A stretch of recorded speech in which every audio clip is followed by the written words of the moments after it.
Libra. It's umomgtarot, and this is your someone secretly talking about you tarot card reading.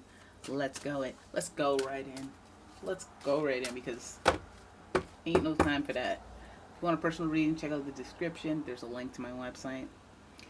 Other than that, boom. Your first card is Aquarius.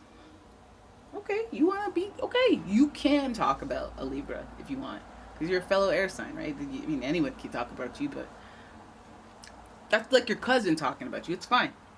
The energy is freedom-loving, rebellious, idealistic, and technological. But you know how those Aquariuses are, right? They're just like, they do have main character energy. Yes, I am thinking of Meg the Stallion. Yes, I do think they always some individualistic star power energy to them. So if they're talking about you, it could be good. It could be good. But they could also use their network to spread some bad stuff. But I'm not saying that's what they're doing. Sagittarius. The energy imbues power, superior confidence, and enthusiasm with faith, good fortune, and authority. Get behind that. Because I think you guys have a lot in common with Sagittarius. I also think that Aquarius and Sagittarius have really long legs sometimes. And I am still thinking of legs. But Sagittarius, I've always said they have them thighs, them thick thighs. And that childlike aura. And the face usually looks really youthful. So there's long legs in my mind right now when it comes to this person talking. Now, that just might indicate them walking to go tell people stuff. It's not, the strides are long because the legs are long. Okay, then we have Scorpio energy. The energy is intense, masterful, and thoughtful, and magnetically charming, but also secretive and possessive. Magnetically charming is not one I always emphasize when I'm thinking about Scorpio. They are. It's just, first thing I do is get scared or a little nervous, because they are actually really intense. And if you're not ready for it, you might break a limb. Not a leg. Now let's see what this person's talking about, because they're giving kind of intense energy. They're giving quirky, mysterious, a little bit of bizarre, a little bit of like, I'm the keeper of my own storyline, so I'm going to tell you some stuff and you don't need to know other stuff, and testing the loyalty, putting on a front to some degree, I must say, intuitively. But let's have a look and see what in the heck they're talking about when it comes to you. Oh, you want to talk about the star. Look at that. What a coinkydink. So the star is associated with Aquarius, and the star represents synthesis. It represents that magnetic energy, that invisible string energy. So all the divine things that are just based in divine timing or random magic, or that quiet confidence where you're like, the universe works for me, and like you're not just saying it to convince yourself that you're living in it. It's like when you have aura, when you feel like the world's working out for you right now, or in that moment. And I always go moment because these moments feel so fleeting. But there's somebody who, when you feel like you have it all figured out, even though you don't have all the answers, basically. This energy represents star power, and that aura, that it's a messenger of hope. It's a messenger of there's stuff you don't know, and that's exciting, not scary. Let's do this. I'm waiting. I'm waiting for a surprise. It's that magnetic energy, but also just hope. Hope that things that can change. That's the glimmer of hope that you need. What do you mean? It's been like this for the past 5 years. Well, I mean, things can change in a moment. We all know that. So this is just this reminder that things can change for the good in any moment. Okay? We have the Eight of Cups. Suddenly we understand why.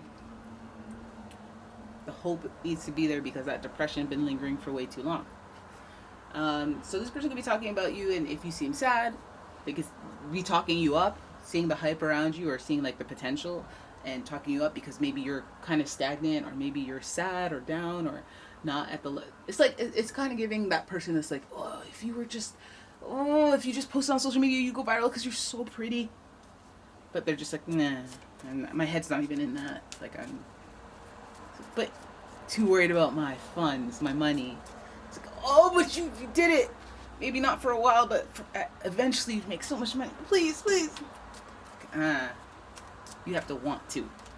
Now, this Eight of Cups would show a little bit of separation, going off on your own, going to be introspective and become a little bit of a hermit, but more so just because of the feelings, the depression, the sadness, the need to not want to explain or elaborate or whatever. You just wanted to be on your own.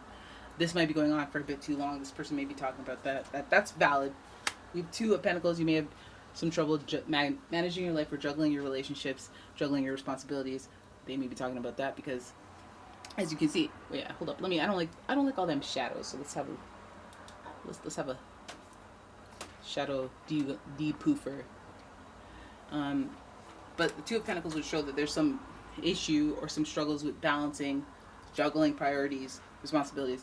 And I think that, this Aquarius, Sagittarius, you guys are starting to place yourself at work. You're trying to place yourself in like a, I don't know, I guess around social circle, collaborative circle. But I think they're noticing that you're having a hard time. And they're noticing that you have a hard time balancing or struggling or managing relationships, managing projects, managing your time. Something you're having trouble with. But also I see that they are talking about how you are the star. So it's kind of just why I'm getting my senses are locating me to your place of work. Someone jealous of the fact that you're always on your own or doing your own thing or getting to do your own thing. They may not know why, like you're depressed or you got time off or you got, like they don't know the details, and they're seeing that it's not balanced. They don't feel like it's fair. They feel like you're having a hard time juggling your stuff, but they don't come in this they're looking at you like you have star power. How come you get to do that? That could lead to some weird places. How come, they don't have to do that? How come they don't focus on you when you've already talked to your manager and said, hey, I have . So they could be walking themselves into a trap by talking about you, but I think maybe that star energy is giving me your name's on everyone's tongue. You're on your own. Some of you guys, I guess, are isolated, alienated. I don't know if it could be by choice, and now I'm thinking maybe it's not by choice. It's in reverse. It might be by people talking about you and not really being able to find that balance of who likes you, who doesn't, who's meddling with you, who's just, because people are so deceptive. And that Scorpio energy is kind of giving me like, little betrayal is in here. And I'm not saying Scorpios are, because they love loyalty. They're ones for loyalty, but like their barometer for everything is like loyalty, betrayal. Like, would you betray me? Okay, I don't care about you. If I'm loyal to you, it's like ride or die, but it's just like, no, we have revenge too. So with that energy, so I feel like these people are talking about you and look indecisive, can't find balance. I mean, is that really any of your business? They're talking about me? Like, I guess there's some decision that you need to make, and they're kind of waiting on you and maybe talking about that. So some of you know what that is, know what definitive decision you need to make, but you keep putting it off, and probably talking about that because they're super annoyed. They want to move to their happy ending. They want to move to a conclusion, but they're not getting that, and you're making them wait really long for it. Okay, that's a fair reason to talk about you if you're in the process of stringing someone along or giving them hope and they don't really have it, and boom, I knew you were coming, dude. Seven of Swords. I knew there was some deception over here. I tried to put it on the shoulders of a Scorpio, but false mask in the relationship. So I feel like this person, these people that talk about you, I mean, they may smile on your face, they may be friendly, they may be versatile, unique, quirky, do their own thing, but it might even be a defense mechanism. They want to seem like a solo act or a unique person or a free spirit or whatever, accepting of all people, as easygoing as a Sagittarius, as accepting as an Aquarius, of all different types of people. But as discerning and discriminatory as a Scorpio. It doesn't matter if you're a great person. If you're not a great person relative to their personality, they're gonna have some judgment, something to say. Okay, especially if they're a chatty patty. Scorpio, Aquarius, Sagittarius, they're pretty chatty, to be honest, all of them. But the star gives that star power. It's like, I know it's not talking about you. It's gotta be talking about Libra, because Libra's also charming. Okay, also very star power-ish, to be honest. But the indecision is definitely the name of your game. You guys can't really do the deciding thing because you can wait. You have trouble finding balance, so you're caught. They know what you're doing. That's your weakness. But I feel like maybe they don't understand your methods, and they're judging before they understand all that stuff, all the information, and they're judging by the way that it's not balanced or it's not fair because you get special privileges or because you get to do, and they don't know your situation.